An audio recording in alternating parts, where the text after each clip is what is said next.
We got a lot to get to on today's episode of the Packers Report. We're going to start off with giving you a little bit of insight of Savion Williams' day as he left training camp early with an injury. We're going to break down what that might mean for the rookie this next season.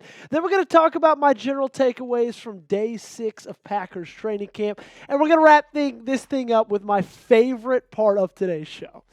The Bears are doing Bears things. Now, what that means, you're going to have to stay tuned in to figure out. Make sure you guys are subscribed to the channel if you have not yet. July, we've added over 790 subscribers. But my goal every single month is to get to 1,000. We're 205 subs away from that goal. I need you guys to help me out. Hit that subscribe button for free daily updates on your Green Bay Packers, all training camp long, and of course, into the 2025 season as well. So Savion Williams left camp today with an apparent injury after a play. Started walking off the field, looked like he was shaking his head. Here's the report from Ryan Wood that we saw on Twitter earlier today. Dropped out of practice, just walked inside the Don Hutson Center. Williams had a big catch from Malik Willis yesterday, but recently returned from a concussion. I think that's the biggest thing we got to note back to, right? Just 4 days ago, same reporter, giving the reason why Savion Williams wasn't practicing on the 25th. It was because of his concussion. And Matt LaFleur didn't feel like that information needed to be given that morning. Just said, it's undisclosed. Then he didn't get out. Word got out there was concussion. And then we just saw him yesterday on the 28th practicing. And then one day removed after that, he's out again. I don't love this one bit. I absolutely hate it, if I'm being 100% honest with you. Savion Williams is a guy I'm really, really excited about. Now, I don't think the team is necessarily going to take that big of a hit, but he was already dealing with a hamstring injury in OTAs and a minicamp. He missed time because of concussion just a couple days ago. Now he's back again, and he's missing time yet again. We don't know with what, but I hope at this point it's not head-related. It's not a concussion yet again, because if you have 2 of those injuries in the span of 1 week, let me be honest with you, that's not good, ladies and gentlemen. And this is so strange to me, okay? Because he was incredibly durable in his final 3 seasons at TCU. He played in 38 games over the last 3 years, while only missing 1 due to sickness. Wasn't even really injury related. And so now, so far, 3-4 months through his Packers tenure, he's looking like it's kind of the opposite of what TCU Horned Frog fans got used to seeing when he was in college. Regardless, I want him back healthy. I don't necessarily want him back soon. I just want him back when he's 100% because I think this guy's ceiling is off the charts. If you want to show him some love, do it in the comment section down below. Spam his jersey number and give me as many 83s as you can. Let's get into my general takeaways from day 6 of Packers training camp. I don't know how much you paid attention. The good thing is you didn't have to because I did for you. MarShawn Lloyd, we got an update of his injury status as of yesterday. All we remember is that he was taken down by Nate Hobbs, left practice, didn't come back. Well, Brian Gutekunst said MarShawn Lloyd's injury yesterday did not appear to be because of the hit by Hobbs. Indicated it was a non-contact injury that's still being examined. There's good news and bad news in that. Good news is that you didn't have one Packers player injuring another Packers player on day 5 of training camp. That's always good to see. But the bad news is it was a non-contact injury.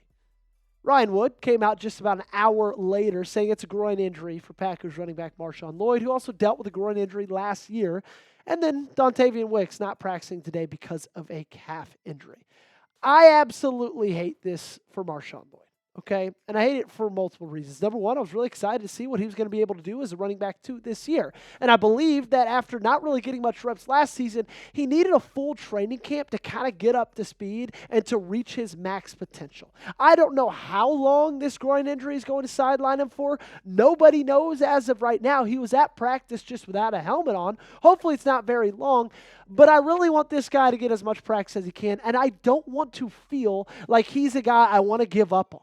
I don't want to give up on MarShawn Lloyd, but if he just keeps proving to be as injury-prone as he has been, things might not be looking so great. Speaking of things looking great, the secondary looked phenomenal today. And that news is always twofold because when they're looking good, usually the quarterbacks are not. But honestly, I don't care. Xavier McKinney is already making plays. Cut across the deep middle of the field to step in front of a Jordan Love pass to Romeo Doubs. Love had to think McKinney wouldn't make that play from the backside. Not many safeties could. And then Omar Brown, another safety, grabbing his second interception of camp on an out pass from Malik Willis intended for Hicks. And those weren't the only two guys that were making plays, right, in that secondary. A ton of other guys were incredibly active. Kalen King had a really good day today. Valentine flashed from time to time.